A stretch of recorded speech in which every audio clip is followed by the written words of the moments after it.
Assalamualaikum warahmatullahi wabarakatuh. Salam jumpa kembali anak-anak siswa SMP kelas 7 dalam materi pembelajaran PPKN pada bab perumusan dan pengesahan Undang-Undang Dasar Negara Republik Indonesia tahun 1945.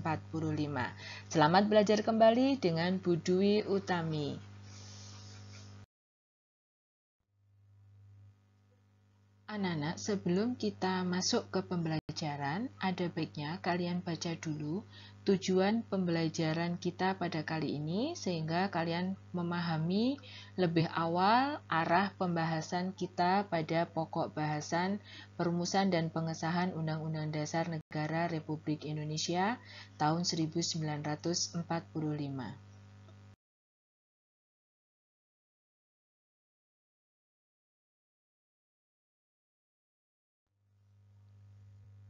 Pada perumusan Undang-Undang Dasar Negara Republik Indonesia tahun 1945 diawali pada sidang kedua BPUPKI, yaitu tanggal 10 sampai 17 Juli 1945. Seperti kalian ingat pada materi sebelumnya, bahwa pada sidang 1 BPUPKI itu dibahas tentang rancangan dasar negara. Pasti masih ingat kan pada materi sebelumnya? Baik, sekarang kita konsentrasi membahas kegiatan pada sidang kedua BPUPKI, yaitu pembahasan Rancangan Undang-Undang Dasar Negara Republik Indonesia tahun 1945.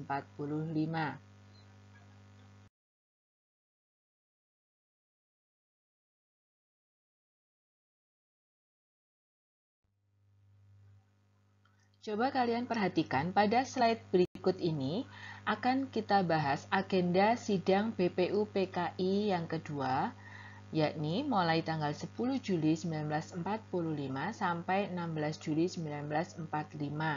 Jadi proses ini sangatlah tidak singkat, mulai ada pembahasan wilayah negara, kemudian persiapan perancangan Undang-Undang Dasar, pembahasan tentang tanah air, dan data-data yang perlu dipersiapkan untuk menuju sebuah negara Indonesia merdeka.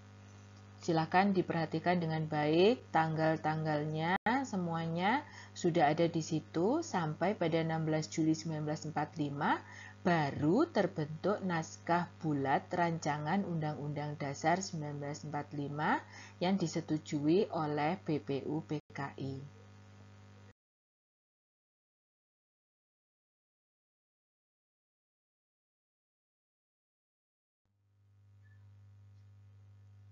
Baiklah anak-anak, tadi kalian sudah mempelajari secara detail kegiatan mulai tanggal 10 sampai 17 Juli 1945. Berikutnya, pada awal Agustus, karena dirasa tugas BPUPKI sudah selesai, maka BPUPKI dibubarkan.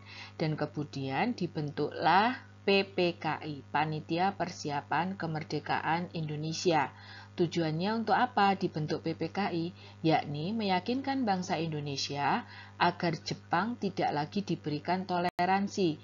Maksudnya di sini adalah PPKI lebih harus bisa meyakinkan bangsa Indonesia bahwa kemerdekaan Indonesia itu betul-betul akan dilaksanakan.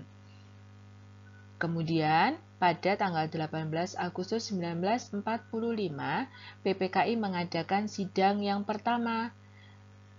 Hasil dari sidang yang pertama, seperti yang sudah kita bahas sebelumnya, yakni hasilnya pengesahan Undang-Undang Dasar Negara Republik Indonesia tahun 1945.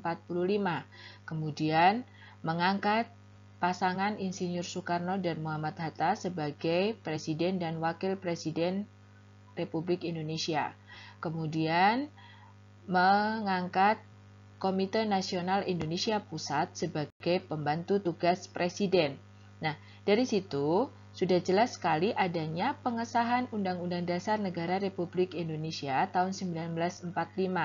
Yang selanjutnya UUD tersebut bisa disebut sebagai UUD 1945 atau UUD Proklamasi.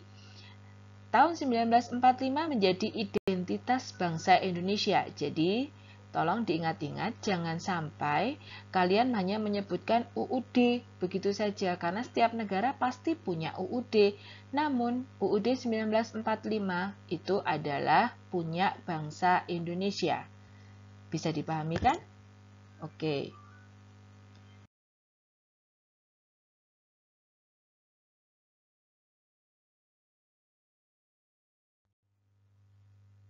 Baiklah, selanjutnya, setelah kalian tadi sudah membahas tentang bagaimana proses perumusan sampai pengesahan Undang-Undang Dasar Negara Republik Indonesia tahun 1945, sekarang perlu kita bahas lebih lanjut lagi tentang beberapa perubahan antara Piagam Jakarta dengan pembukaan UUD 1945 dan rancangan hukum dasar dengan pasal-pasal UUD.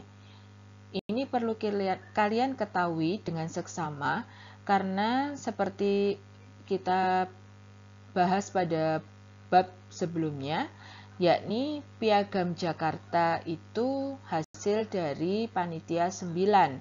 Dan sekarang kenapa namanya pembukaan UUD 1945? Ini ada beberapa perbedaan di situ. Coba kalian perhatikan pada kolom sebelah kiri, di situ ada beberapa perubahan pada Piagam Jakarta dan kolom sebelah kanan pada pembukaan UUD 1945. Yang dari awal ada kata mukodimah di Piagam Jakarta, kemudian pada pembukaan UUD disebut sebagai pembukaan. Selanjutnya ada kalimat dalam suatu hukum dasar, sedangkan pada pembukaan UUD ada dalam suatu UUD negara.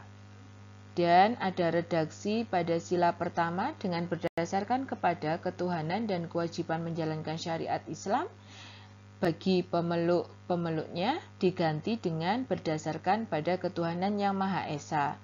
Selanjutnya ada juga pada kalimat berikutnya, menurut dasar kemanusiaan yang adil dan beradab diganti dengan kemanusiaan yang adil dan beradab. Nah, pada perubahan redaksi ini, pertimbangan yang dilakukan oleh tokoh-tokoh perumus dasar negara pada saat itu adalah untuk mempertimbangkan kalimat yang lebih umum. Kalau kata mukodimah itu kan lebih ke kalimat yang islami. Nah, ini akan membawa pada salah satu keyakinan tertentu di Indonesia. Oleh karena itu diambil kalimat yang umum, yakni pembukaan. Dan seterusnya seperti yang sudah kita bahas pada bab sebelumnya. Selanjutnya, ada perubahan pada rancangan hukum dasar dan perubahan yang kita lihat di UUD 1945 saat ini. Baik, silakan dipelajari pada bagan sebelah kanan.